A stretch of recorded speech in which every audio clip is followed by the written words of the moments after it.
한국? 아버지 공장 망하게 한 그 나라 말이야? 여기 영국 재무부의 수석 경제분석관이 있습니다. 그는 18년 동안 한국을 증오했어요. 아버지가 한국 기업 때문에 모든 걸 잃었거든요. 그런데 어느 날 스위스에서 열린 세계기술회의에 급하게 참석하게 됩니다. 발표자는 한국인이었어요. 그는 속으로 비웃었죠. 한국 사람이 뭘 안다고. 하지만 2시간 뒤 그의 얼굴은 창백하게 변해 있었습니다. 일본 대표가 먼저 고개를 숙였어요. 독일 대표도 인정했습니다. 심지어 중국 대표까지 우리가 늦었다고 말했죠. 그날 밤 그는 아버지에게 전화를 걸어 울면서 말했습니다. 아버지, 제가 틀렸어요. 18년간 숨겨져 있던 진실. 도대체 그 회의장에서 무슨 일이 벌어졌던 걸까요? 영상이 유익하셨다면 구독과 좋아요 부탁드립니다. 여러분의 클릭 하나가 다음 영상에 힘이 됩니다. 안녕하세요. 제 이름은 윌리엄 해리슨입니다. 런던의 아침은 언제나 차갑습니다. 특히 1월의 런던은 더욱 그렇죠. 회색빛 하늘에서 가느다란 비가 내리고 템스강 위로 안개가 자욱하게 깔려 있었어요. 저는 그날도 평소처럼 새벽 6시에 눈을 떴습니다. 창문 너머로 보이는 런던 금융가의 빌딩들이 흐릿하게 빛나고 있었죠. 제 나이 47, 영국 재무부에서 수석 경제분석관으로 일하고 있어요. 사람들은 저를 보고 이렇게 말합니다. 옥스퍼드 박사 출신의 정부 고위직, 성공한 인생이라고요. 하지만 그들은 몰라요. 제 가슴 속에 20년 가까이 숨겨둔 상처가 있다는 것을요. 그 상처의 이름은 바로 한국이었습니다. 여러분, 혹시 누군가를 이유 없이 미워해 본 적 있으신가요? 아니, 정확히 말하면 이유가 있긴 해요. 하지만 그 이유가 정당한 건지 시간이 지나면서 점점 헷갈리게 되는 그런 감정 말이에요. 저에게 한국이라는 나라가 바로 그랬습니다. 한국이라는 단어만 들어도 가슴이 답답해졌어요. 텔레비전에서 한국 뉴스가 나오면 바로 채널을 돌렸고 길에서 한국 자동차를 보면 괜히 기분이 나빠졌죠.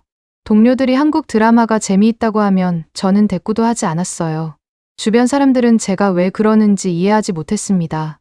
저도 가끔은 제 자신이 이해되지 않았어요. 하지만 그 감정에는 분명한 시작점이 있었습니다. 이야기는 18년 전 겨울로 거슬러 올라가요. 그때 저는 30살이 간 넘은 젊은 경제학자였습니다. 런던에서 막 자리를 잡기 시작할 무렵이었죠. 어느 날 밤, 저녁 9시쯤이었을 거예요. 전화벨이 울렸습니다. 화면에 뜬 이름은 아버지였어요. 아버지가 이 시간에 전화를 하시다니. 무슨 일이지? 저는 불안한 마음으로 전화를 받았습니다. 윌리엄, 나다. 아버지의 목소리가 이상했어요. 평소에 우렁차고 힘이 넘치던 그 목소리가 아니었습니다. 마치 바람 빠진 풍선처럼 힘이 없었죠. 아버지, 무슨 일이세요? 목소리가 왜 그래요? 전화기 너머로 긴 한숨 소리가 들려왔습니다. 공장을 닫아야 할 것 같다. 아들아. 저는 그 순간 심장이 멈추는 것 같았어요. 네. 무슨 말씀이세요? 공장을요? 설명을 드려야 할 것 같네요. 제 아버지 찰스 해리스는 영국 북부 셰필드라는 도시에서 철강 공장을 운영하셨어요. 셰필드라는 도시를 들어보신 적 있으신가요? 한때 세계 철강 산업의 중심지였던 곳이에요. 200년 전부터 철강으로 유명했고 전 세계에서 가장 좋은 칼과 도구가 그곳에서 만들어졌죠. 해리슨 가문은 할아버지 때부터 그 도시에서 철강 공장을 운영해왔습니다. 3대째 이어온 가업이었어요. 아버지는 평생을 그 공장에 바치셨죠. 새벽 5시에 출근해서 밤 10시에 퇴근하는 생활을 30년 넘게 하셨어요. 주말도 없이요. 그게 아버지의 인생이었고 자부심이었습니다. 그런 아버지가 공장을 닫는다고요? 저는 믿을 수가 없었어요. 아버지, 대체 무슨 일이에요? 공장이 잘 돌아가고 있었잖아요. 아버지가 낮은 목소리로 대답하셨습니다. 한국 때문이다. 한국이요? 저는 순간 귀를 의심했어요. 한국이라고요. 그 작은 아시아 나라가 뭔데요? 아버지가 설명을 시작하셨습니다. 포스코라는 한국 철강 회사가 있는데 그 회사가 유럽 시장에 철강을 팔기 시작했다는 거예요. 문제는 가격이었습니다. 영국에서 만드는 것보다 훨씬 싸면서도 품질이 좋았대요. 유럽의 건설 회사들과 자동차 회사들이 하나둘 한국 철강으로 바꾸기 시작했죠. 처음엔 대수롭지 않게 생각했어. 한국, 거기서 뭔 철강을 만들어? 그랬지. 근데 그게 아니더라. 걔네가 우리보다 더 싸게, 더 좋게 만들어. 아버지의 목소리에 분노가 섞여 있었어요. 영국 철강 회사들이 하나씩 문을 닫기 시작했어. 맨체스터 공장이 먼저 갔고 버밍엄 공장도 갔어. 이제 우리 차례야. 저는 아무 말도 할 수 없었습니다. 전화기를 꽉 쥔 채 그냥 서 있었어요. 아버지, 그러면 어떻게 해요? 다른 방법은 없어요? 없어. 아버지의 대답은 단호했습니다. 30년이야. 윌리엄, 30년을 이 공장에 바쳤어. 내 할아버지도, 그 아버지도 이 공장에서 일하셨어. 그런데 이렇게 끝이야. 한국 놈들 때문에 저는 그날 밤 한숨도 자지 못했습니다. 침대에 누워 천장만 바라봤어요. 아버지의 그 힘없는 목소리가 계속 귓가에 맴돌았죠. 다음 날, 저는 일을 쉬고 셰필드로 내려갔습니다. 기차를 타고 3시간, 창밖 풍경이 런던의 화려함에서 점점 황량한 공업지대로 바뀌어 갔어요. 어릴 때는 그 풍경이 좋았습니다. 굴뚝에서 연기가 피어오르고 공장들이 바쁘게 돌아가는 모습이요. 그게 영국의 힘이라고 생각했거든요. 하지만 그날 창밖 풍경은 달랐습니다. 문 닫은 공장들이 눈에 띄었어요. 녹슨 기계들, 깨진 유리창, 풀이 무성하게 자란 주차장. 한때 활기 넘치던 공업 도시가 유령 마을처럼 변해가고 있었죠. 셰필드역에 도착해서 택시를 탔습니다. 아버지 공장으로 가달라고 했어요. 택시 기사가 백미러로 저를 쳐다보더니 물었습니다. 해리슨 철강 말이에요. 거기 문 닫는다면서요? 소문이 이미 퍼져 있었던 거예요. 작은 도시에서 30년 된 공장이 문을 닫는다는 건 큰 뉴스였으니까요. 저는 대답하지 않았습니다. 그냥 창밖을 바라봤어요. 공장에 도착했을 때 저는 눈을 의심했습니다. 정문이 닫혀 있었어요. 예전에는 새벽부터 밤까지 트럭들이 드나들던 그 문이 굳게 닫혀 있었죠. 경비실에도 불이 꺼져 있었고 주차장에는 차가 한 대도 없었습니다. 저는 옆문으로 돌아가서 안으로 들어갔어요. 공장 마당을 걸었습니다. 제가 어릴 때 뛰어놀던 그 마당이요. 아버지가 제 손을 잡고 공장 구석구석을 보여주시던 그곳이요. 윌리엄, 이게 다 우리 거야. 언젠가 내가 물려받을 거야. 아버지가 자랑스럽게 말씀하시던 그 목소리가 아직도 생생했습니다.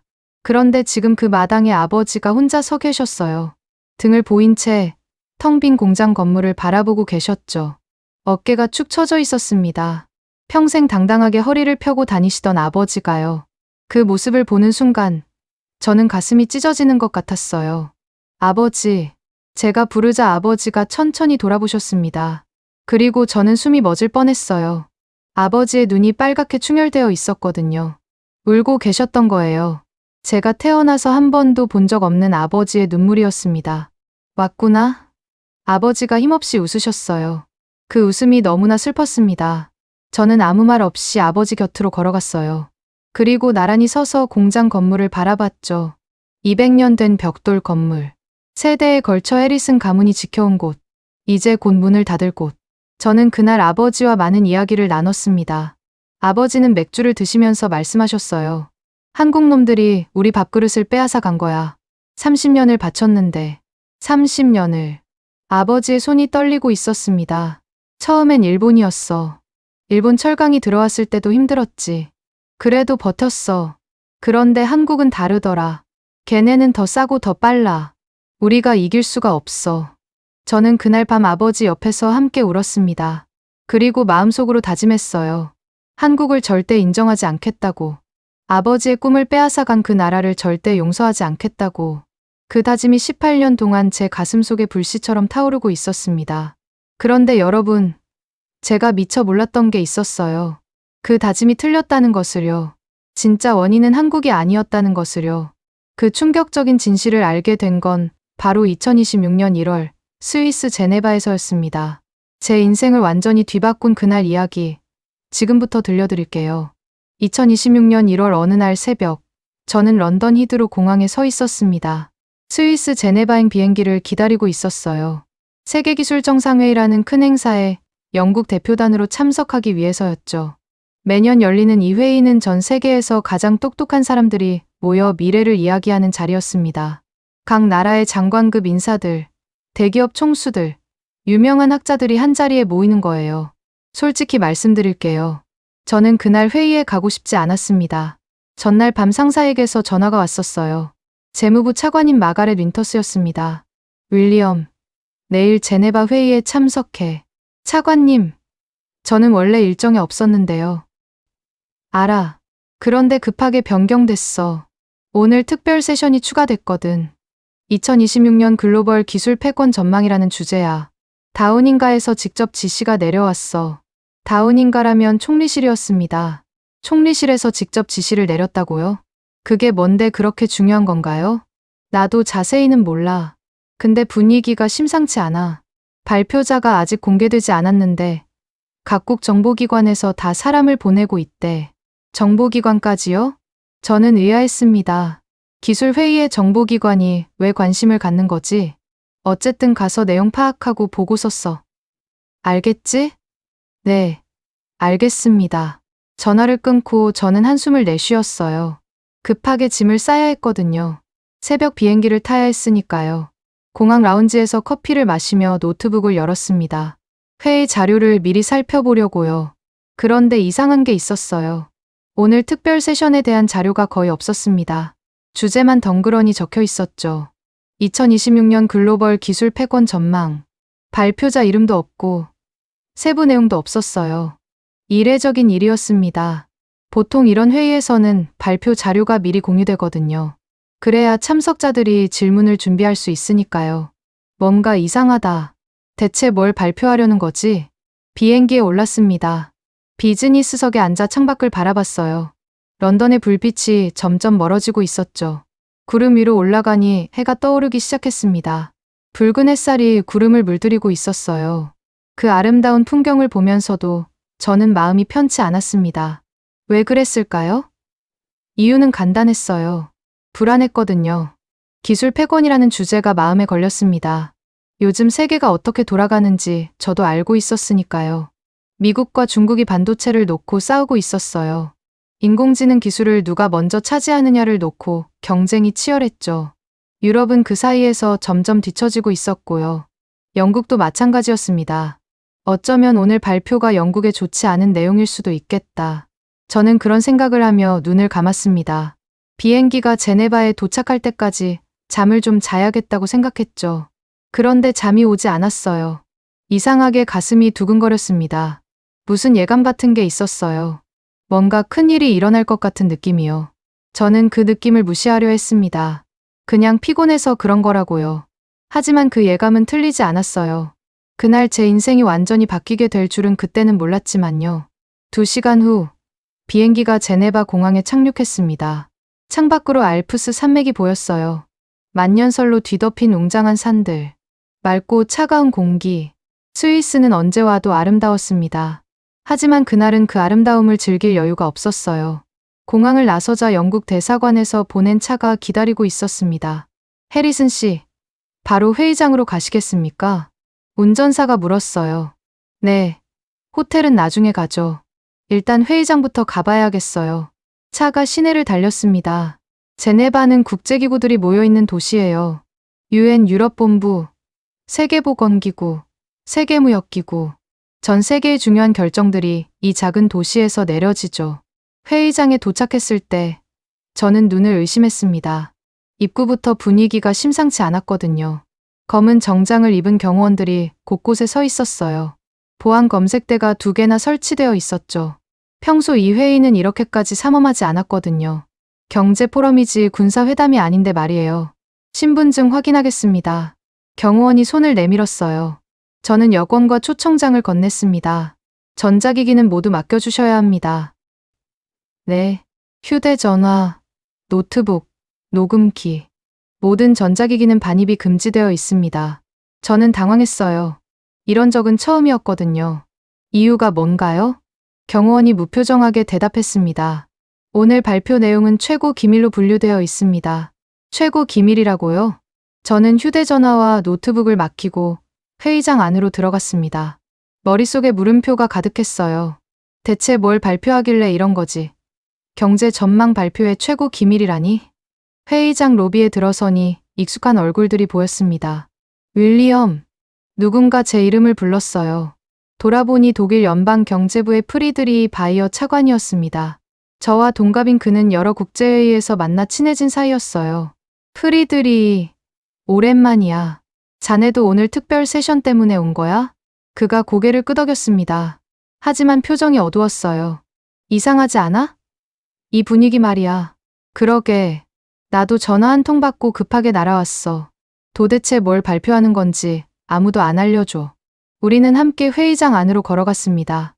복도에서 다른 나라 대표단들과 마주쳤어요. 일본 경제산업성의 다나카 국장. 그는 평소에 여유로운 표정인데 그날은 긴장한 기색이 역력했습니다. 프랑스 재무부의 피에르 뒤퐁 차관. 그도 마찬가지로 굳은 표정이었어요. 중국 국가발전개혁위원회의 장웨이 부장. 그는 부하 직원과 뭔가를 속삭이고 있었는데 제가 다가가자 입을 다물었습니다. 모두가 불안해하고 있었어요. 모두가 뭔가를 감지하고 있었죠. 하지만 아무도 정확히 아는 사람은 없었습니다. 회의장 문이 열렸습니다. 안으로 들어서는 순간 저는 숨을 삼켰어요. 200석이 넘는 좌석이 거의 다 차 있었습니다. 전 세계에서 온 각국 대표단, 경제 전문가, 정부 고위 관료들. 평소 이 회의에서 이렇게 많은 사람을 본 적이 없었어요. 그리고 단상 위에는 거대한 스크린이 설치되어 있었습니다. 아직 아무것도 표시되지 않은 검은 화면. 그 화면이 왠지 불길하게 느껴졌어요.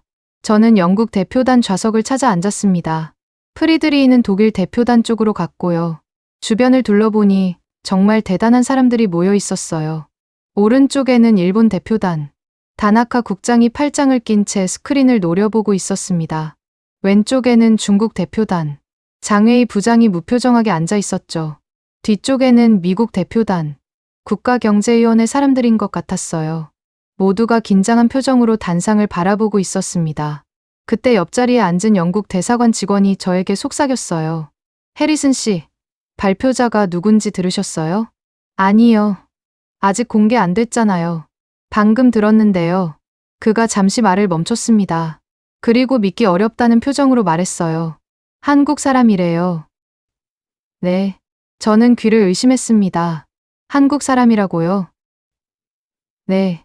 세계기술정상회의 아시아 담당 수석 연구원이라고 하던데요. 저는 순간 얼굴이 굳어지는 것을 느꼈습니다. 한국. 그 단어만 들어도 가슴이 답답해지기 시작했어요. 18년 동안 피해왔던 그 나라. 아버지의 꿈을 빼앗아간 그 나라. 그런데 그 나라 사람이 오늘 발표를 한다고요? 저는 속으로 코웃음을 쳤습니다. 한국 사람이 뭘 발표하겠어. 대체 뭘 안다고? 그때 회의장 조명이 어두워지기 시작했습니다. 웅성거리던 사람들이 조용해졌어요. 모든 시선이 단상으로 향했습니다. 스크린에 불이 들어왔습니다. 세계기술정상회의 로고가 떴다가 사라졌어요. 그리고 단상 옆문이 열렸습니다. 한 남자가 걸어 나왔어요. 40대 후반으로 보이는 동양인이었습니다. 검은 정장에 은퇴 안경. 키가 크고 당당한 자세로 걸어왔죠. 회의장을 천천히 둘러보는 눈빛이 날카로웠어요. 스크린에 그의 이름이 떴습니다. 박진우 박사. 세계기술정상회의 아시아 담당 수석 연구원. 전 현대자동차 미래전략본부장. MIT 공학 박사. 저는 그 이름을 보며 입술을 깨물었습니다. 한국인이 여기서 뭘 발표하겠다는 거지? 그는 단상 중앙에 섰습니다. 마이크를 잡고 회의장을 한번 둘러봤어요. 그리고 입을 열었습니다. 오늘 제가 보여드릴 내용은 여러분이 알고 있다고 생각하는 세계를 완전히 뒤집을 것입니다. 회의장이 순간 얼어붙었습니다. 저는 그 말을 듣고 속으로 비웃었어요. 뭘 거창하게. 한국 사람이 뭘 알아서. 하지만 그게 제 인생 최대의 착각이었습니다. 그날 제가 듣게 될 내용. 그 충격적인 진실. 저는 아직 아무것도 모르고 있었어요. 박진우 박사가 리모컨을 들어 스크린을 켰습니다. 화면에 거대한 세계 지도가 나타났어요. 각 나라마다 다른 색깔이 칠해져 있었죠. 그런데 한반도가 유독 진한 빨간색으로 빛나고 있었습니다. 마치 심장처럼요. 저는 속으로 코웃음을 쳤어요. 뭐야? 저렇게 작은 나라가 왜 저렇게 빨갛지? 박진우 박사가 입을 열었습니다. 여러분, 먼저 반도체 이야기부터 시작하겠습니다. 반도체. 그 단어는 저도 잘 알고 있었어요. 요즘 세상에서 가장 중요한 물건이죠. 스마트폰에도 들어가고, 자동차에도 들어가고, 비행기에도, 병원 장비에도, 심지어 세탁기에도 들어갑니다. 반도체 없이는 현대 문명이 하루도 돌아가지 않아요. 여러분도 아시다시피 반도체는 현대 문명의 심장입니다. 박진우 박사의 목소리가 회의장에 울려 퍼졌습니다. 그런데 이 심장의 핵심 중의 핵심, 바로 메모리 반도체입니다. 우리가 쓰는 모든 전자기기의 데이터를 저장하는 부품이죠. 스크린에 원형 그래프가 나타났어요. 전 세계 메모리 반도체 시장 점유율이라고 적혀 있었습니다. 질문 하나 드리겠습니다. 전 세계 메모리 반도체의 몇 퍼센트를 한국이 만들고 있을까요? 저는 속으로 대답했어요. 글쎄, 20%, 30%? 숫자가 화면에 떴습니다. 73%. 저는 눈을 의심했어요. 73%라고요? 그렇습니다. 삼성전자와 SK하이닉스, 한국 두 기업이 전 세계 메모리 반도체의 73%를 생산하고 있습니다. 회의장이 웅성거리기 시작했습니다. 저도 놀랐어요. 73%라니. 그건 거의 세계 전체를 지배하는 거잖아요. 나머지 27%를 미국의 마이크론, 일본, 중국 기업들이 나눠 갖고 있죠. 박진우 박사가 잠시 말을 멈추고 회의장을 둘러봤습니다. 하지만 이건 시작에 불과합니다. 시작에 불과하다고요? 저는 불안해지기 시작했어요. 스크린이 바뀌었습니다. HBM이라는 글자가 크게 떴어요. HBM, 고대역폭 메모리. 이 단어를 들어보신 분? 회의장 여기저기서 손이 올라갔습니다. 저도 들어본 적 있었어요. 요즘 인공지능 때문에 유명해진 부품이죠. HBM은 인공지능 시대의 핵심입니다. 엔비디아의 그래픽 칩, AMD의 가속기, 구글의 TPU. 이 모든 인공지능 반도체는 HBM 없이는 작동하지 않습니다. 저는 고개를 끄덕였어요. 그건 알고 있었거든요. 인공지능이 대세라는 건 누구나 아는 사실이니까요. 그런데 여기서 중요한 숫자가 나옵니다. 스크린에 새로운 그래프가 떴습니다. 전 세계 HBM 시장 점유율. 숫자가 나타났어요. SK하이닉스 53%, 삼성전자 38%, 마이크론 9%. 저는 그 순간 숨이 막히는 것을 느꼈습니다. 보시는 것처럼 한국 두 기업이 HBM 시장의 91%를 장악하고 있습니다. 91%요? 저도 모르게 소리를 냈어요. 옆에 앉은 사람이 저를 쳐다봤지만 신경 쓸 겨를이 없었습니다. 91%. 그건 거의 전부잖아요. 미국의 마이크론은 고작 9%라고요? 박진우 박사의 목소리가 낮아졌습니다. 이게 무슨 의미인지 아십니까? 전 세계 인공지능 산업이 한국 손에 달려있다는 뜻입니다. 회의장이 완전히 조용해졌어요. 숨소리조차 들리지 않았습니다. 엔비디아의 젠슨 황 회장이 작년에 한국을 몇 번 방문했는지 아십니까? 스크린에 숫자가 떴습니다. 3번. 그가 삼성전자와 SK하이닉스 공장을 직접 방문했습니다. 왜 그랬을까요? 저는 침을 삼켰어요. 엔비디아라면 지금 세계에서 가장 가치 있는 회사 중 하나잖아요. 그런 회사의 회장이 직접 한국까지 갔다고요? 스크린에 젠슨 황의 사진이 떴습니다. 삼성전자 평택 공장 앞에서 찍은 사진이었어요. 검은 가죽 재킷을 입고 환하게 웃고 있는 모습. 그가 한국에서 직접 한 말입니다. 인용문이 화면에 나타났어요. 한국 없이는 인공지능 혁명은 불가능합니다. 우리는 한국의 파트너가 필요합니다. 저는 그 순간 심장이 쿵하고 내려앉는 것을 느꼈습니다. 젠슨 황이 저런 말을 했다고요. 세계 최고의 인공지능 반도체 회사 회장이? 하지만 여기서 반박이 있을 수 있습니다. 박진우 박사가 회의장을 천천히 둘러봤어요. 마치 누군가의 생각을 읽는 것 같았죠. 미국 분들은 이렇게 말씀하실 수 있어요. 한국이 메모리를 만들어도 결국 미국 장비 없이는 못 만들잖아. 저는 속으로 끄덕였어요. 맞아. 바로 그거야. 반도체를 만드는 장비는 미국과 네덜란드가 장악하고 있잖아. 한국이 아무리 잘 만들어도 장비가 없으면 소용없어. ASML의 노광기, 어플라이드 머티어리얼즈의 장비, 랩리서치의 장비. 이런 미국 기술 없이는 한국도 반도체를 못 만든다고 생각하시죠? 박진우 박사가 미소를 지었습니다. 묘한 미소였어요. 그 생각, 5년 전까지는 맞았습니다. 저는 순간 얼굴이 굳어졌어요. 5년 전까지라고요. 그럼 지금은? 하지만 지금은 다릅니다. 스크린이 바뀌었습니다. 복잡한 도표가 나타났어요. 반도체 장비 산업의 공급망을 보여주는 그림이었습니다. ASML, 네덜란드의 노광기 회사입니다. 전 세계에서 유일하게 EUV 노광기를 만드는 회사죠. 저도 알고 있었어요. ASML의 노광기 없이는 최첨단 반도체를 만들 수 없다는 거. 맞습니다. ASML의 노광기 없이는 최첨단 반도체를 만들 수 없어요. 그건 상식입니다. 박진우 박사가 손가락을 들었어요. 그런데 아십니까? ASML이 이 노광기를 만들려면 뭐가 필요한지. 크린의 부품 목록이 떴습니다. EUV 광원의 핵심 부품, 반사경, 펠리클, 광학 시스템.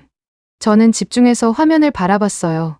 이 부품들의 80% 이상을 한국 기업들이 공급합니다. 네, 저는 또 한 번 귀를 의심했어요. 원익 IPS, 주성 엔지니어링, SNS텍.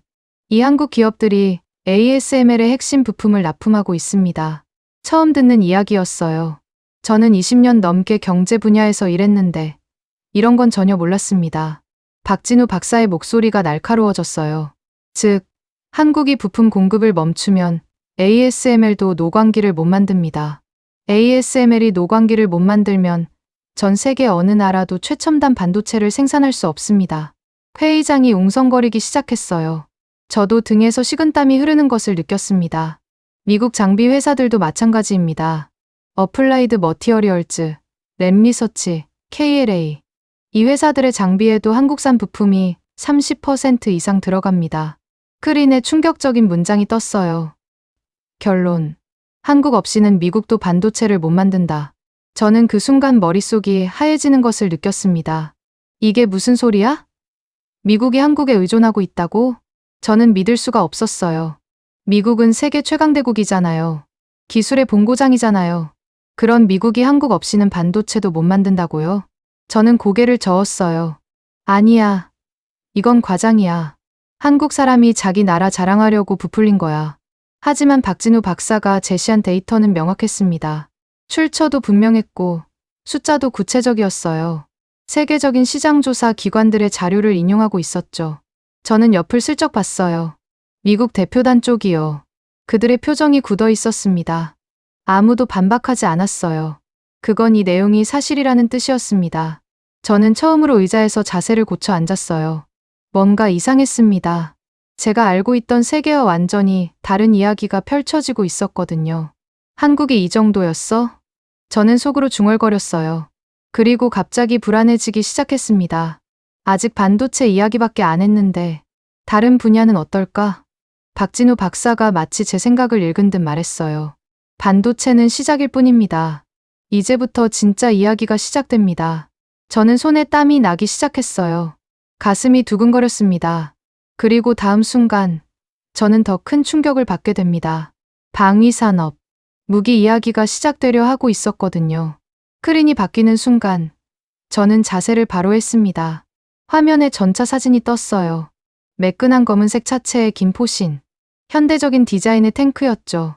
그 옆에는 자주포, 전투기, 로켓 발사대 사진이 나란히 있었습니다. 이제 방위산업 이야기를 해보겠습니다. 박진우 박사의 목소리가 단호했어요. 저는 속으로 생각했습니다. 무기라고? 무기는 당연히 미국이 최고지. 영국도 잘 만들고 한국 무기가 뭐 대단하겠어? K2 흑표 전차, K9 자주포, FA50 경전투기, KF21 보라매. 스크린에 각 무기의 이름이 차례로 나타났어요. 이 무기들이 지금 전 세계를 뒤흔들고 있습니다. 저는 코웃음을 쳤어요. 전 세계를 뒤흔든다고. 과장이 심하네. 그런데 박진우 박사의 다음 말에 저는 눈이 휘둥그레졌습니다. 2년 전 폴란드가 역대 최대 규모의 무기 구매 계약을 체결했습니다. 스크린에 뉴스 헤드라인이 떴어요. 폴란드, 한국과 20조 원 규모 무기 계약 체결. 20조 원이요? 저도 모르게 소리를 냈어요. 20조 원이면 어마어마한 금액이잖아요. K2 전차 1000대, K9 자주포 672문, FA50 전투기 48대, 천무 다연장 로켓 288문. 숫자가 화면에 쏟아졌습니다. 저는 입이 벌어졌어요. 이건 단순한 무기 거래가 아닙니다. 박진우 박사가 강조했어요. 나토 회원국이 아시아 국가로부터 주력 무기를 대량 구매한 건 역사상 처음입니다. 회의장이 웅성거리기 시작했어요. 저도 이 뉴스는 들어본 적 있었습니다. 하지만 그때는 대수롭지 않게 넘겼죠. 폴란드가 돈이 없어서 싼 한국 무기를 산 거라고 생각했거든요. 그런데 박진우 박사의 다음 질문이 저를 멈추게 했습니다. 여기서 질문입니다. 폴란드는 왜 미국 무기 대신 한국 무기를 선택했을까요? 왜 독일 무기 대신 한국 무기를 샀을까요? 스크린에 비교표가 나타났어요. 독일 레오파드 전차 대 한국 K2 전차. 저는 집중해서 화면을 바라봤습니다. 레오파드는 독일의 자랑이에요. 세계 최고의 전차라고 불리는 무기죠. 납품 기간. 레오파드. 계약 후 36개월. 3년입니다. 3년이요? 전차 받는데 3년이나 걸린다고요? K2. 계약 후 6개월. 저는 눈을 의심했어요. 6개월이요? 그렇습니다. 한국은 독일보다 6배 빠르게 전차를 납품했습니다. 회의장에 탄식이 터져 나왔습니다. 저는 옆을 봤어요. 프리드리히의 얼굴이 빨갛게 달아올라 있었습니다. 독일 사람으로서 굴욕적인 순간이었을 거예요. 어떻게 그게 가능하지? 저는 속으로 의문을 품었어요. 그런데 박진우 박사가 바로 대답을 해줬습니다. 이유는 간단합니다. 한국의 방산 기업들은 24시간 생산 라인을 풀가동할 수 있는 능력을 갖추고 있습니다. 반면 독일은 냉전이 끝난 후 방산 생산 능력을 대폭 줄였죠. 스크린에 영상이 재생되기 시작했어요. 한국 방산 공장의 내부 모습이었습니다. 저는 눈을 떼지 못했어요. 거대한 생산 라인에서 K2 전차가 줄줄이 조립되고 있었거든요. 로봇팔이 정밀하게 움직이고 불꽃이 튀며 용접이 이루어지고 완성된 전차가 차례로 나오는 모습. 마치 자동차 공장 같았어요. 이 공장은 한 달에 50대의 전차를 생산할 수 있습니다. 독일의 10배입니다. 50대요? 한 달에요? 저는 할 말을 잃었습니다. 하지만 빨리 만들면 품질이 떨어지는 거 아니냐고 물으실 수 있습니다. 박진우 박사가 회의장을 둘러봤어요. 마치 그 질문을 기다렸다는 듯이요. 그래서 증거를 보여드리겠습니다. 스크린에 새로운 영상이 떴어요. 눈보라가 휘몰아치는 벌판. 온도계가 화면 구석에 보였는데 영하 40도를 가리키고 있었습니다. 영하 40도요? 저는 소름이 돋았어요. 그건 인간이 버틸 수 없는 온도잖아요. 폴란드 육군이 실시한 혹한기 테스트 영상입니다. 영상 속에서 K2 전차가 눈밭을 가르며 질주하고 있었어요. 엔진 소리가 굉음을 내며 울렸습니다. 포탑이 회전하고 김포신이 표적을 향했어요. 발사. 불꽃이 튀며 포탄이 날아갔습니다. 멀리서 표적이 폭발했어요. 영하 40도. 이 온도에서 대부분의 전차는 시동조차 걸리지 않습니다. 엔진 오일이 얼어붙거든요. 하지만 K2는 완벽하게 작동했습니다. 회의장이 조용해졌어요. 모두가 화면에 집중하고 있었습니다. 영상이 계속 재생되었어요. 화면에 글자가 떴습니다. 300대 납품. 고장 건수영. 저는 믿을 수가 없었어요. 300대를 납품했는데 고장이 한 건도 없다고요. 폴란드 국방장관의 공식 발언입니다. 스크린에 인용문이 나타났어요. K2는 우리가 기대한 것 이상입니다. 레오파드보다 빠르고 에이브람스보다 가볍고 세계 최고 수준의 전차입니다. 저는 그 순간 심장이 덜컥 내려앉았어요. 레오파드보다 빠르다고요? 에이브람스보다 가볍다고요? 에이브람스는 미국의 자랑이에요. 세계 최강의 전차라고 불리는 무기죠. 그런데 한국 전차가 그보다 낫다고요? 저는 고개를 저었어요. 믿기 어려웠거든요. 하지만 폴란드 국방장관이 직접 한 말이잖아요. 부정할 수가 없었습니다. K9 자주포도 마찬가지입니다. 스크린이 바뀌었어요. K9 천둥이라는 글자가 떴습니다. 전 세계 10개국에 수출되어 있습니다. 터키, 인도, 이집트, 노르웨이, 핀란드, 에스토니아, 호주, 폴란드, 루마니아, 영국. 영국이요? 저는 깜짝 놀랐어요. 우리 영국도 한국 자주포를 샀다고요? 총 수출 대수 1700분 이상. 세계에서 가장 많이 팔린 자주포입니다. 세계 1위. 저는 할 말을 잃었습니다. 한국 자주포가 세계 1위라니. 박진우 박사가 마지막으로 한 장의 사진을 띄웠어요. 매끈한 스텔스 형태의 전투기가 푸른 하늘을 날고 있었습니다. KF-21 보라매. 한국이 독자 개발한 4.5 세대 전투기입니다. 저는 그 전투기를 바라봤어요. 디자인이 정말 세련됐습니다. 미국의 F-35와 비슷한 느낌이었어요. 이 전투기는 미국의 F-35와 80% 수준의 성능을 갖추고 있습니다. 하지만 가격은 절반입니다. 절반이요? F-35 한 대 가격으로 KF-21 두 대를 살 수 있습니다. 그리고 유지비는 3분의 1입니다. 회의장이 다시 웅성거렸어요. 저도 계산을 해봤습니다. 같은 예산으로 2배의 전투기를 살 수 있고 유지비도 훨씬 적게 든다. 어느 나라가 이걸 마다하겠어요? 현재 말레이시아, 인도네시아, 폴란드, 아랍에미리트가 KF-21 도입을 검토 중입니다. 전 세계 전투기 시장의 판도가 바뀌고 있습니다. 저는 그 순간 옆에 앉은 영국 대표단 동료들을 슬쩍 봤어요. 모두 얼굴이 굳어 있었습니다. 우리 영국은 어떨까? 영국 무기 산업은 괜찮은 걸까? 불안한 생각이 스쳐 지나갔어요. 박진우 박사가 잠시 물을 마셨습니다. 회의장의 분위기가 완전히 달라져 있었어요. 처음에 느껴지던 비웃음과 냉소는 어디론가 사라지고 묘한 긴장감이 감돌고 있었죠. 저는 손에 땀이 나는 것을 느꼈어요. 반도체에서 충격을 받고 무기에서 또 충격을 받고 대체 한국이라는 나라가 언제 이렇게 된 거지? 18년 전에 아버지 공장을 무너뜨린 그 나라. 저는 그 나라가 그저 싼 물건이나 만드는 곳인 줄 알았어요. 선진국을 따라가기 바쁜 후발주자인 줄 알았죠. 그런데 지금 눈앞에서 펼쳐지는 현실은 완전히 달랐습니다. 한국은 따라가는 게 아니었어요. 앞서 나가고 있었습니다. 저는 처음으로 불안해지기 시작했어요.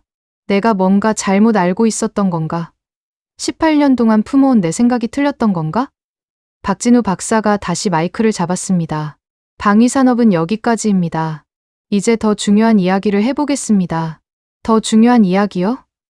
이것보다 더요? 저는 긴장했어요. 에너지입니다. 21세기 에너지 전쟁의 승자가 누구인지 보여드리겠습니다. 스크린이 바뀌었어요. 배터리와 원자력 발전소 사진이 나타났습니다. 저는 침을 삼켰어요. 에너지라면 영국도 관련이 깊은 분야거든요. 우리도 친환경 에너지에 엄청난 투자를 하고 있으니까요. 과연 그 분야에서 한국은 어떤 위치에 있을까? 저는 두려우면서도 궁금했습니다. 그리고 그 다음에 들은 내용은 제 예상을 완전히 뛰어넘었어요. 스크린에 거대한 배터리 사진이 떴습니다. 저는 그 사진을 보며 생각했어요. 배터리라. 전기차 시대니까 중요하긴 하지. 하지만 배터리는 중국이 강하다고 들었는데 박진우 박사가 입을 열었습니다. 석유 시대는 끝나가고 있습니다. 새로운 에너지 시대가 열리고 있죠. 전기차, 태양광, 풍력. 이 모든 것의 핵심이 뭔지 아십니까? 저는 속으로 대답했어요. 배터리겠지. 바로 배터리입니다. 배터리를 지배하는 자가 미래를 지배합니다. 스크린에 원형 그래프가 나타났어요. 전 세계 전기차 배터리 시장 점유율이라고 적혀 있었습니다. 숫자가 하나씩 떴어요. CATL 중국 34%, LG에너지솔루션 한국 25%, BYD 중국 16%, 삼성 SDI 한국 8%, SK온 한국 7%, 파나소닉 일본 6%, 기타 4%. 저는 빠르게 계산했어요. 한국 세 회사를 합치면 40%, 중국 전체와 거의 비슷한 수준이었습니다. 하지만 저는 속으로 생각했어요. 그래도 1위는 중국 CATL이잖아. 34%면 꽤 큰 차이야. 박진우 박사가 마치 제 생각을 읽은 듯 말했습니다. 여기서 중요한 건 점유율이 아닙니다. 저는 고개를 갸웃했어요. 점유율이 아니라면 뭐가 중요하지? 스크린이 바뀌었어요. 전고체 배터리라는 글자가 크게 떴습니다. 들어보셨습니까? 전고체 배터리. 저도 들어본 적 있었어요. 차세대 배터리 기술이라고 뉴스에서 본 적 있거든요. 전고체 배터리는 현재 리튬 배터리의 모든 단점을 해결합니다. 박진우 박사의 목소리가 힘이 실렸어요. 화재 위험 제로, 충전 시간 80% 단축, 에너지 밀도 2배 이상. 저는 눈이 커졌어요. 화재 위험이 없고, 충전이 5배 빠르고, 더 오래 간다고요? 이 배터리가 상용화되면 전기차 시장의 판도가 완전히 뒤바뀝니다. 지금의 1위는 아무 의미가 없어요. 저는 긴장했어요. 그렇다면 그 전고체 배터리는 누가 만들고 있는 거지?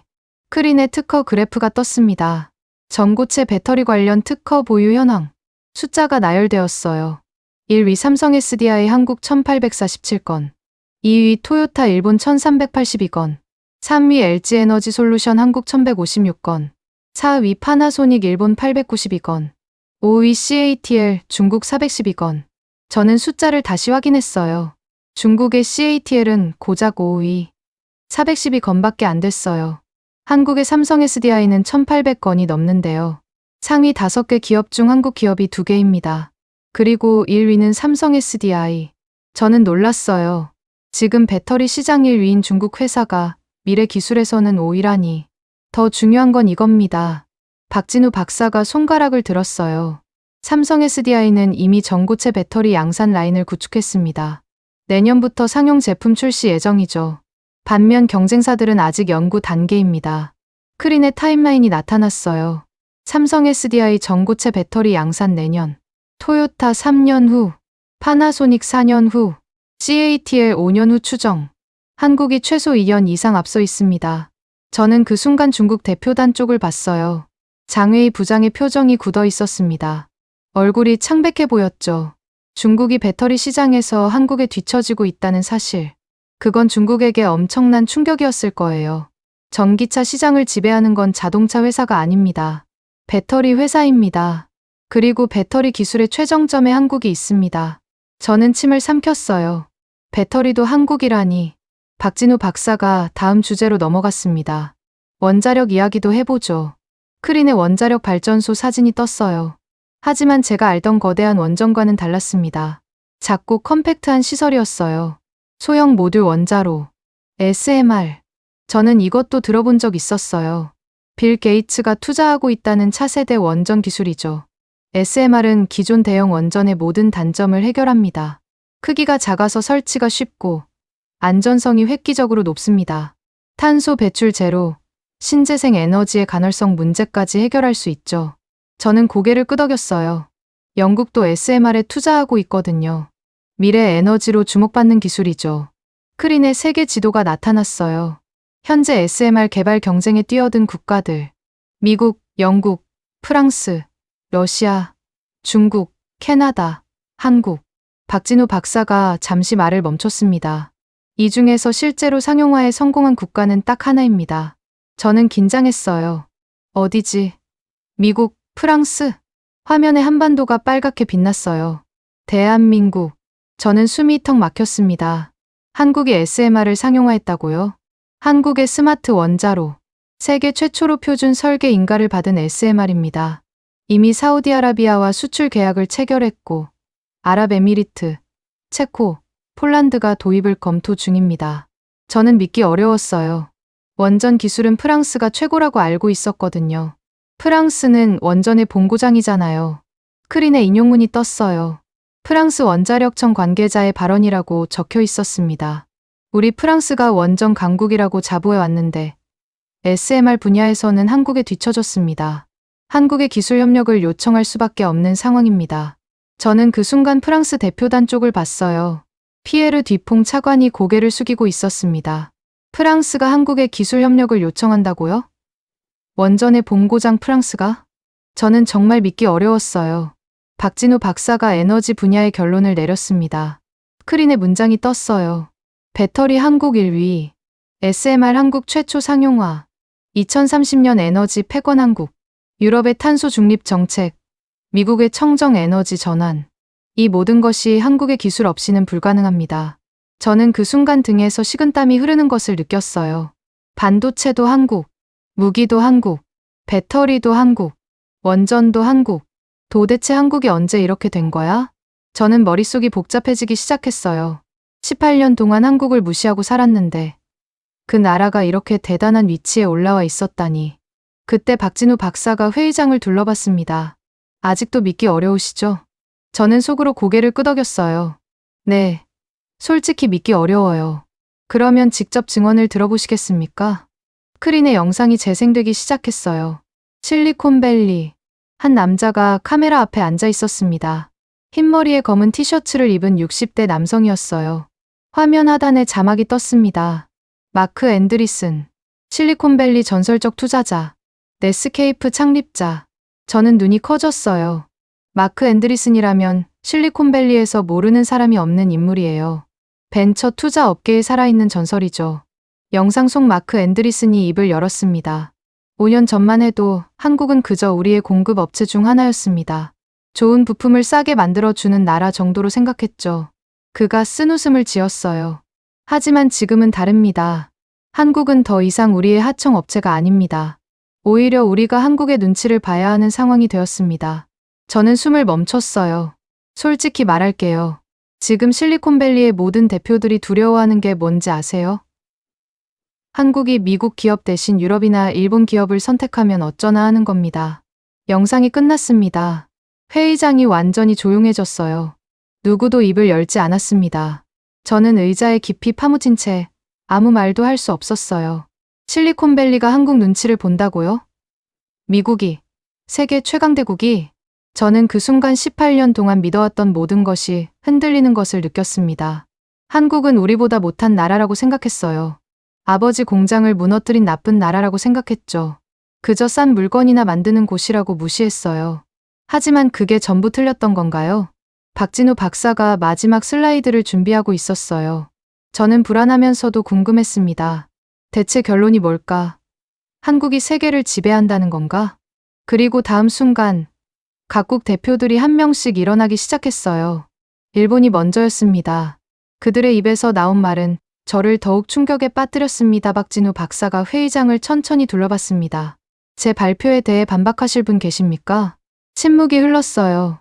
아무도 입을 열지 않았습니다. 200명이 넘는 각국 대표단이 모여 있는데 단 한 사람도 손을 들지 않았죠. 저는 주변을 둘러봤어요. 모두의 표정이 굳어 있었습니다. 방금 들은 내용을 소화하느라 정신이 없는 것 같았어요. 박진우 박사가 일본 대표단을 향해 고개를 돌렸습니다. 다나카 국장님, 일본의 입장에서 말씀해 주실 수 있으시겠습니까? 저는 일본 대표단 쪽을 봤어요. 다나카 국장의 얼굴이 하얗게 질려 있었습니다. 입술을 꾹 깨물고 있었죠. 그가 천천히 일어섰습니다. 회의장의 모든 시선이 그에게 쏠렸어요. 저도 숨을 죽이고 지켜봤습니다. 다나카 국장이 입을 열었어요. 목소리가 떨리고 있었습니다. 저는 오늘 발표 내용을 부정할 수 없습니다. 회의장이 술렁였어요. 저도 놀랐습니다. 일본이 한국의 발표를 인정한다고요? 일본은 지난 30년간 많은 것을 잃었습니다. 다나카 국장의 목소리가 쓸쓸했어요. 반도체에서의 우위를 잃었고 배터리에서도 뒤처졌습니다. 조선업은 이미 오래전에 한국에 추월당했죠. 그가 잠시 말을 멈췄어요. 무거운 침묵이 흘렀습니다. 솔직히 말씀드리겠습니다. 다나카 국장의 눈이 박진우 박사를 향했어요. 일본 정부도 내부적으로 인정하고 있습니다. 한국은 더 이상 일본이 가르쳐야 할 나라가 아닙니다. 오히려 우리가 배워야 할 나라입니다. 저는 귀를 의심했어요. 일본이 한국에게 배워야 한다고요? 회의장에 탄식이 터져 나왔습니다. 저도 충격을 받았어요. 일본은 항상 아시아의 선진국이라고 자부해왔잖아요. 그런 일본이 한국 앞에서 고개를 숙이다니. 다나카 국장이 자리에 앉았습니다. 그의 어깨가 축 처져 있었어요. 박진우 박사가 다음 사람을 지목했습니다. 프리드리 바이어 차관님, 독일의 입장은 어떻습니까? 저는 프리드리 쪽을 봤어요. 그는 제 친구였습니다. 여러 국제회의에서 함께 술도 마시고 농담도 나눈 사이였죠. 하지만 그의 표정은 한 번도 본 적 없는 모습이었어요. 프리드리히가 천천히 일어섰습니다. 독일은 제조업의 나라입니다. 우리는 그것을 자랑스럽게 여겨왔죠. 그의 목소리는 다나카 국장보다는 담담했어요.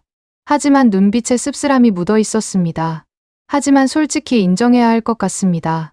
그가 잠시 숨을 고르고 말을 이었어요. 조선업에서 우리는 이미 경쟁을 포기했습니다. 독일 조선소들은 더 이상 한국과 경쟁하지 않습니다. 그저 틈새 시장에서 살아남으려 할 뿐이죠. 저는 놀랐어요. 독일이 조선업에서 경쟁을 포기했다고요? 크린의 데이터가 떴습니다. 전 세계 조선업 점유율. 한국 40%, 중국 35%, 일본 15%, 유럽 5%, 기타 5%, 유럽 전체가 고작 5%라니. 저는 그 숫자를 보며 입을 다물지 못했어요. 프리드리히가 말을 이었습니다. 독일 해군도 한국 조선소의 함정 건조를 의뢰하는 것을 검토 중입니다. 뭐라고요? 저도 모르게 소리를 냈어요. 독일 해군이 한국의 군함을 맡긴다고요? 독일 같은 나라가 자국 군함을 외국에서 만든다고요? 전차도 마찬가지입니다. 프리드리히가 쓴웃음을 지었어요. 레오파드는 여전히 훌륭한 전차입니다. 하지만 생산 속도에서 한국을 따라갈 수 없습니다. 그리고 솔직히 말하면 성능에서도 K2가 앞서는 부분이 많습니다. 회의장이 완전히 조용해졌어요. 독일 정부는 한국과의 방산 협력을 확대할 계획입니다. 경쟁이 아니라 협력. 그것이 우리의 선택입니다. 프리드리히가 자리에 앉았어요. 그의 눈빛이 공허해 보였습니다. 저는 그 순간 세계 질서가 바뀌고 있다는 것을 피부로 느꼈어요. 일본도 인정하고, 독일도 인정하고, 그렇다면 다른 나라들은? 박진우 박사가 마지막으로 중국 대표단을 바라봤습니다. 장웨이 부장님, 중국의 입장은 어떻습니까? 저는 긴장했어요. 중국은 요즘 모든 분야에서 급성장하고 있잖아요. 미국과 기술 패권을 놓고 경쟁하는 나라죠. 그런 중국이 한국에 대해 뭐라고 말할까요? 장웨이 부장이 천천히 일어섰습니다. 그의 표정은 읽기 어려웠어요. 중국 관료 특유의 무표정이었죠. 중국은 빠르게 성장하고 있습니다. 그가 입을 열었어요. 반도체, 배터리, 전기차, 모든 분야에서 중국은 투자를 확대하고 있죠. 언젠가는 한국을 추월할 것입니다. 저는 예상대로라고 생각했어요. 중국답게 자신감을 보이는군. 하지만 장웨이 부장이 잠시 말을 멈췄습니다. 그의 표정이 미묘하게 변했어요. 하지만 회의장이 긴장했습니다. 솔직히 인정해야 할 것이 있습니다. 저는 숨을 죽였어요. 중국이 뭘 인정한다는 거지? 핵심 기술에서 중국은 아직 한국을 따라잡지 못했습니다. 뭐라고요? 저는 귀를 의심했어요. 중국이 그 말을 한다고요. 14억 인구의 중국이? HBM 분야에서 중국은 한국보다 최소 3년 뒤처져 있습니다. 전고체 배터리도 마찬가지입니다. 우리가 쏟아붓는 천문학적 투자에도 불구하고 기술 격차는 좁혀지지 않고 있습니다. 장웨이 부장의 얼굴에 그림자가 드리워졌어요. 우리가 늦었습니다. 저는 그 순간 소름이 돋는 것을 느꼈어요. 중국이, 세계 2위 경제대국이, 14억 인구와 천문학적 돈을 가진 중국이 한국에 뒤처졌다고 인정하다니. 장웨이 부장이 자리에 앉았습니다. 박진우 박사가 고개를 끄덕였어요. 감사합니다. 세 분 모두 용기 있는 발언을 해주셨습니다. 그가 회의장 전체를 둘러봤어요. 일본도 인정했습니다. 독일도 인정했습니다. 중국도 인정했습니다. 그의 눈이 제가 앉아있는 영국 대표단 쪽을 향했어요. 이제 남은 건 하나입니다. 미국과 유럽은 어떻습니까? 순간 회의장의 모든 시선이 우리에게 쏠렸습니다. 저는 심장이 쿵쿵거리는 것을 느꼈어요. 박진우 박사의 눈이 저를 똑바로 바라보고 있었습니다. 해리슨 씨. 그가 제 이름을 불렀어요. 영국은 어떻게 생각하십니까? 저는 얼어붙었습니다. 갑자기 제 이름이 불리다니. 200명이 넘는 사람들이 저를 쳐다보고 있었어요. 저는 입을 열려고 했습니다.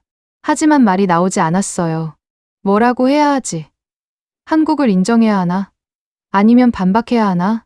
18년 동안 품어온 증오가 가슴속에서 꿈틀거렸어요. 하지만 방금 들은 내용이 그 증오를 흔들고 있었습니다. 저는 결국 아무 말도 하지 못했어요. 해리슨 씨? 박진우 박사가 다시 한번 물었습니다. 저는 고개를 숙였어요. 그리고 작게 말했습니다. 지금은 드릴 말씀이 없습니다. 박진우 박사가 고개를 끄덕였어요. 그리고 마지막 슬라이드를 띄웠습니다. 스크린에 거대한 문장이 나타났어요. 2026년 기술 패권 결론. 그 아래에 또 다른 문장이 떴습니다. 대한민국. 더 이상 추격자가 아닌 핵심 플레이어. 세계 기술 공급망의 중심에 서다. 저는 그 문장을 바라보며 머릿속이 하얘지는 것을 느꼈어요. 18년 동안 믿어왔던 모든 것이 무너지는 소리가 들렸습니다. 한국은 미국이나 유럽이 키워준 나라라고 생각했어요. 한국은 선진국을 따라가는 추격자라고 생각했어요. 한국은 그저 싼 물건을 만드는 하청 수준이라고 생각했어요. 하지만 전부 틀렸습니다. 한국은 이미 핵심 기술 강국이 되어 있었어요. 제가 무시하는 사이 한국은 세계 무대의 중심에 서 있었던 겁니다. 저는 두 손으로 얼굴을 감쌌어요. 아버지가 한국 때문에 공장을 잃었다고 하셨죠. 하지만 정말 그게 전부였을까요? 진짜 이유는 다른 데 있었던 건 아닐까요? 회의가 끝났습니다. 박진우 박사가 단상에서 내려오고 각국 대표단이 하나둘 자리에서 일어났어요. 하지만 저는 움직일 수가 없었습니다. 의자에 앉은 채 그냥 멍하니 스크린을 바라보고 있었어요. 이미 꺼진 스크린. 하지만 아까 떴던 문장이 아직도 눈앞에 아른거렸습니다. 한국, 세계 기술 공급망의 중심. 그때 누군가 제 어깨를 툭 건드렸어요. 윌리엄, 끝났어. 가자. 프리드리히였습니다. 저는 고개를 저었어요. 먼저 가. 나 좀 이따가 갈게. 프리드리히가 이상한 눈으로 저를 바라봤지만 더 이상 묻지 않고 자리를 떠났습니다. 회의장이 점점 비어갔어요. 저는 그 자리에 혼자 남았습니다. 그리고 눈을 감았죠. 18년 전 기억이 밀려왔어요. 아버지의 눈물, 텅 빈 공장, 한국에 대한 분노. 하지만 지금 그 기억이 다르게 보이기 시작했습니다. 정말 한국 탓이었을까? 아니면 우리가 변하지 않았기 때문이었을까? 저는 그 질문에 아직 대답할 수 없었어요. 하지만 한 가지는 확실했습니다. 오늘 이 회의장에서 뭔가가 바뀌었어요. 제 안에서 뭔가가 흔들리기 시작했습니다. 그때 회의장 문이 열리는 소리가 들렸어요. 고개를 돌려보니 박진우 박사가 서 있었습니다. 아직 계셨군요. 그가 천천히 제 쪽으로 걸어왔어요. 저는 그를 바라봤습니다. 그리고 이상하게도 도망치고 싶지 않았어요. 오히려 듣고 싶었습니다.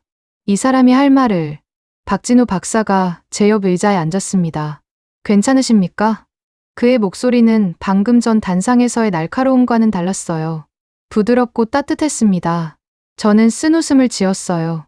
솔직히 말하면 괜찮지 않습니다. 박진우 박사가 조용히 저를 바라봤어요. 아무 말 없이 기다려주는 느낌이었습니다. 저는 입을 열었어요. 왜 그랬는지 모르겠습니다. 처음 보는 사람인데, 게다가 한국 사람인데. 하지만 말하고 싶었어요. 18년 동안 아무에게도 하지 못했던 이야기를요. 제 아버지 이야기를 해도 될까요? 박진우 박사가 고개를 끄덕였어요. 물론이죠. 저는 깊은 숨을 내쉬고 말하기 시작했습니다. 18년 전, 제 아버지는 영국 셰필드에서 철강 공장을 운영하셨어요. 3대째 이어온 가업이었죠. 아버지는 30년을 그 공장에 바치셨습니다. 박진우 박사가 조용히 듣고 있었어요. 그런데 한국 철강 때문에 공장을 잃으셨어요. 포스코라는 회사가 유럽 시장에 들어오면서 영국 철강 회사들이 하나씩 무너졌거든요. 저는 잠시 말을 멈췄어요. 아버지가 무너지는 걸 봤습니다. 평생 자부심을 가지고 일해온 분이 하루아침에 모든 걸 잃고 눈물을 흘리시는 거요. 제 목소리가 떨리기 시작했어요. 그날 이후로 저는 한국을 증오했습니다. 18년 동안요. 한국 뉴스가 나오면 채널을 돌렸고 한국 제품을 보면 문살을 찌푸렸어요. 한국이 잘 된다는 소식을 들으면 속이 부글부글 끓었습니다. 박진우 박사가 천천히 고개를 끄덕였어요. 비난하는 눈빛이 아니었습니다. 이해한다는 눈빛이었어요. 저는 말을 이었습니다. 그런데 오늘 발표를 들으면서 깨달았어요. 제가 뭔가 잘못 알고 있었다는 거요. 박진우 박사가 물었어요. 무엇을 잘못 알고 계셨는데요? 저는 눈을 감았어요. 그리고 18년 동안 외면해왔던 진실을 마주했습니다. 아버지가 진 건 한국 때문이 아니었어요. 우리가 변하지 않았기 때문이었습니다. 그 말을 내뱉는 순간 제 눈에서 눈물이 흘러내렸어요. 일본 철강이 들어왔을 때 우리는 변해야 했어요. 더 좋은 철강을 만들고 비용을 줄이고 기술을 개발했어야 했죠. 하지만 우리는 그러지 않았습니다. 영국 철강이 최고라는 자만심에 빠져 있었거든요. 저는 손등으로 눈물을 닦았어요. 한국 철강이 들어왔을 때도 마찬가지였어요. 변할 기회가 있었습니다. 하지만 변하지 않았죠. 그 결과가 아버지의 파산이었어요. 박진우 박사가 조용히 말했어요. 해리슨 씨, 아버지께서 공장을 잃으신 건 정말 안타까운 일입니다. 저는 고개를 들어 그를 바라봤어요.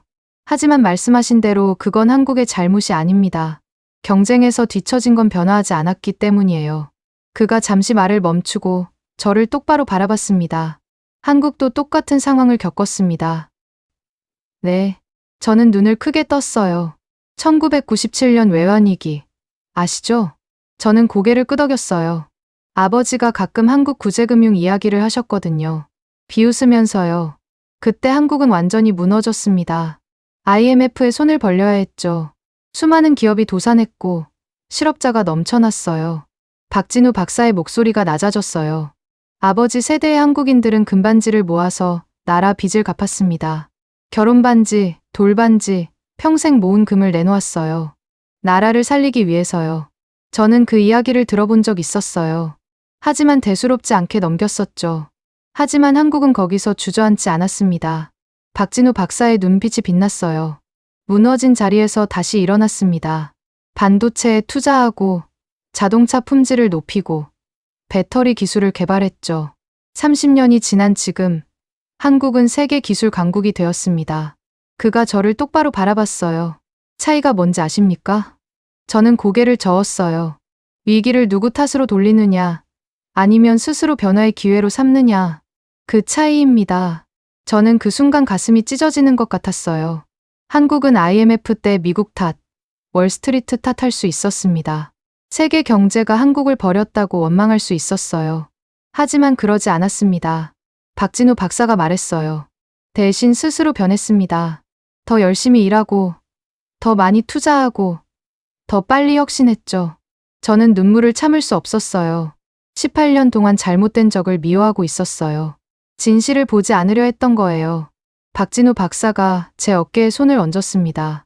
해리슨 씨, 늦지 않았습니다. 지금부터 시작하면 됩니다. 저는 그 손길에서 따뜻함을 느꼈어요.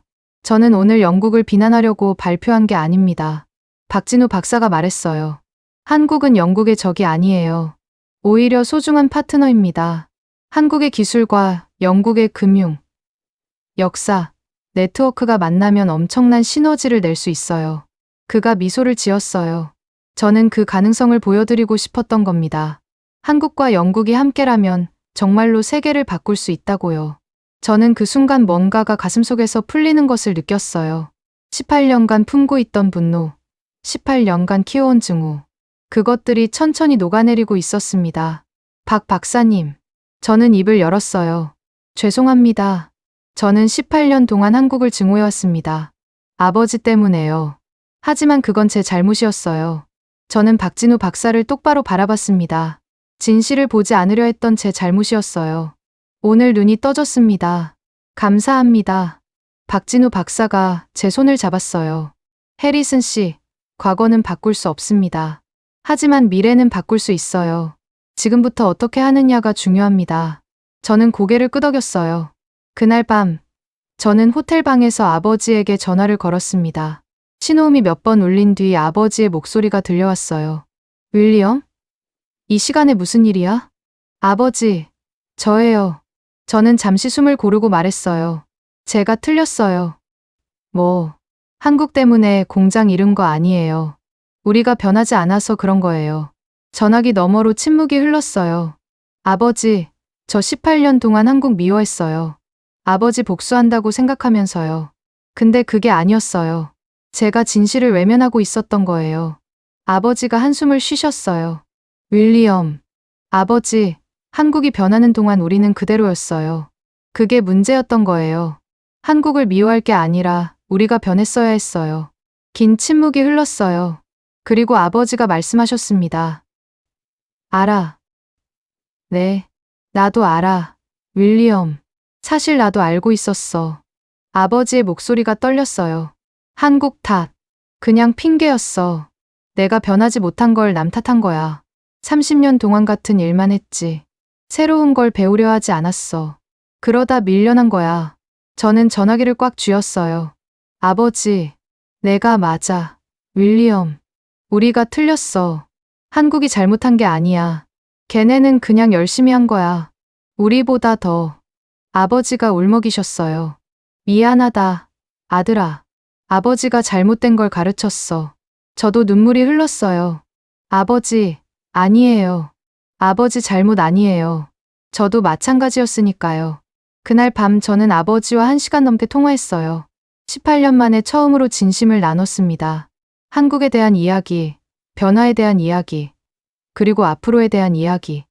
통화를 끊고 나서 저는 창밖을 바라봤어요. 제네바의 밤하늘에 별이 빛나고 있었습니다.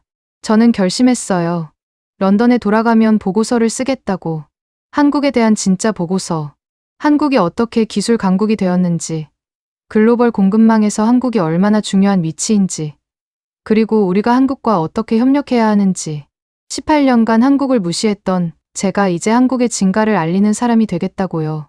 그리고 한 가지 더. 저는 휴대전화를 들어 딸 엠마에게 문자를 보냈어요. 엠마, 한국어 배워볼 생각 없어? 아빠가 좋은 학원 알아봐 줄게. 몇 분 뒤 답장이 왔어요. 갑자기요? 근데 좋아요. 요즘 K-팝 좋아하는데 딱이에요. 저는 웃음이 났어요. K-팝이라 예전 같았으면 한심하다고 했을 텐데. 하지만 이제는 달랐어요. 저는 창밖을 바라보며 조용히 말했습니다. 한국, 미안했어. 그리고 고마워. 이제 알겠어. 당신들이 얼마나 대단한지. 저는 윌리엄 해리슨입니다.